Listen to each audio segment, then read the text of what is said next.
but then anyone can create their own activity. So you can choose and adjust and also level it out. Need to check it out.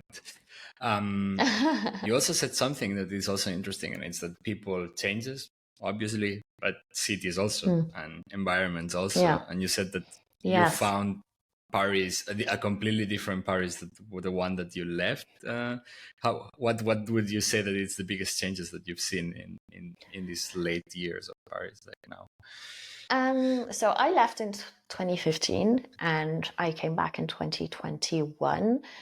Things that I've seen changes, I feel it's more international. I mean, walking around, I hear a lot more foreign languages, and they're not only tourists, they're definitely people who actually live in the city or are passing by for a few months. So that has changed. Talking with expats also, that it's much easier to find a job. I mean, companies are hiring more internationals, even if they don't speak French, which was definitely not the case when I left. We're very, very rare. So there's been a shift on that side.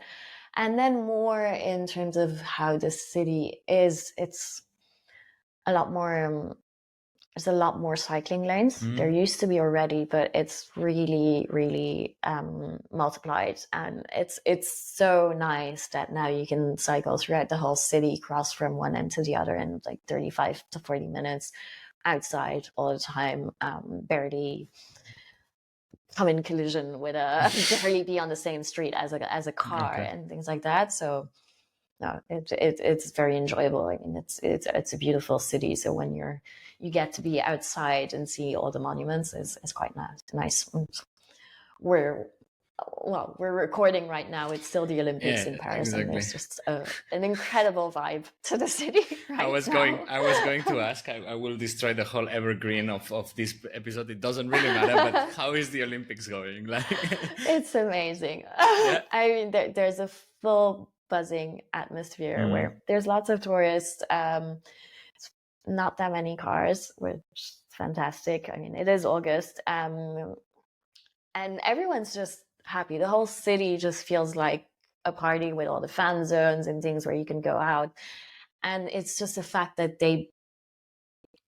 Paris is like an open sky, open roof stadium right now, because most of the locations are in the monuments or within the city directly. I mean, I've been to the Beach Valley, which happens just right next to the Eiffel Tower, where they created a stadium outdoors facing the Eiffel Tower. Last night I went to Grand Palais, where they were doing taekwondo. And you come out of there in the evening, it's all lit up, and it's in this area where there's so many monuments, really. So you come out of the Grand Palais, obviously you see the Grand Palais, which is magnificent with its glass roof. It's all lit up. You turn around, you cross the Alexander III Bridge, which is the Golden Bridge, where they did the triathlon starts. And it's nighttime, so you actually see the flame from it that's in the hot air balloon, floating above the river from there, all lit up by night. You turn around, there's the Eiffel Tower behind you. Invalides is lit up on the other side.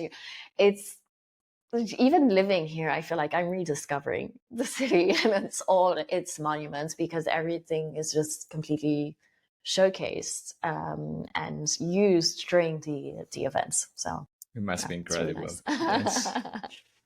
It's quite magical. Can imagine.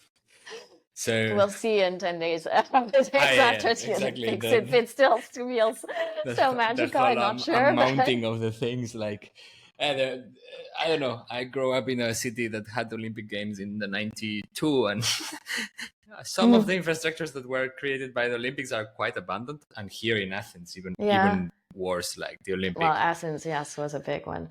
Well, the thing is, we didn't create that much here because in Grand Palais, so the structure is going to be removed. It was only adding seats inside. Eiffel Tower, same. It was just they added seats, but it's something they'll take down. At Concorde, same thing. They did stuff at Invalides, so same. There's one pool that was built, Yeah, but it's I think. in these ones, Maybe I a think it second. was more like a mount thingy, which is good because you don't affect that much the city.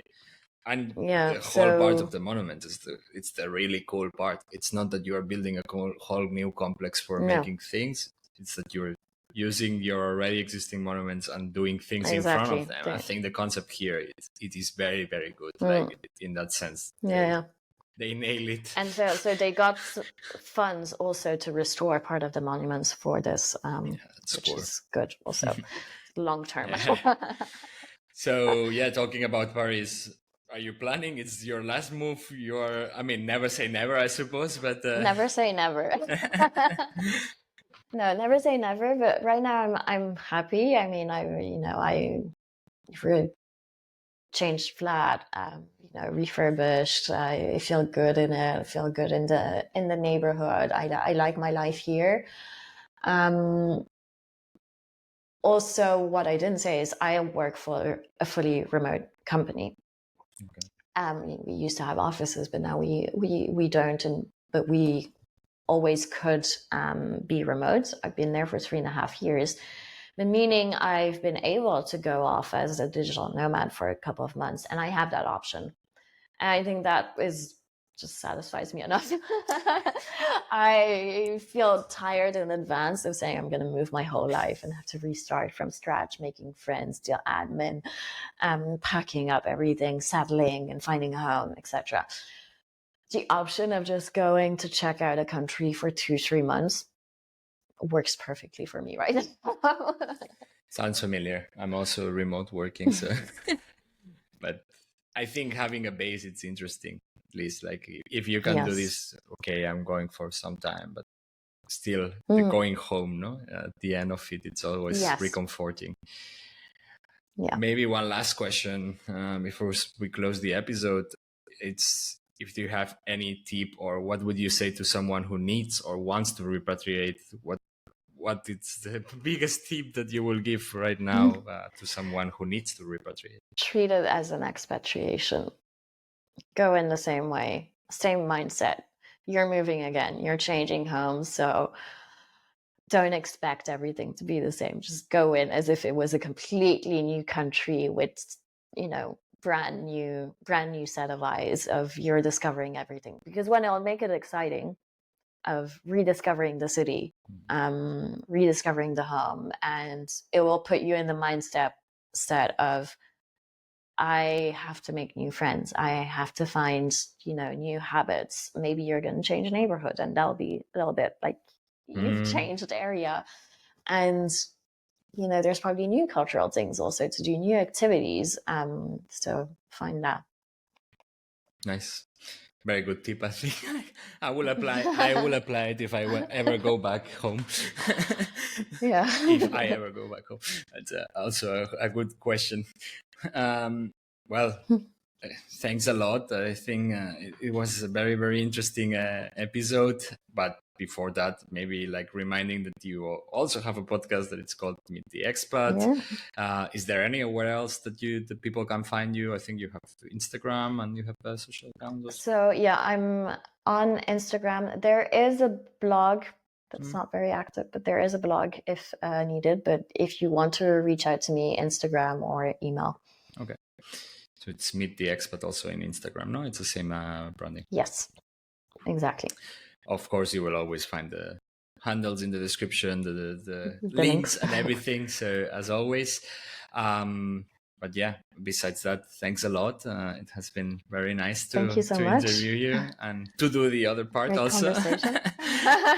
very, very nice to know your stories and experiences, and also like if anyone is going to repatriate soon, I'm pretty sure that they will take advantage and it will be useful for them.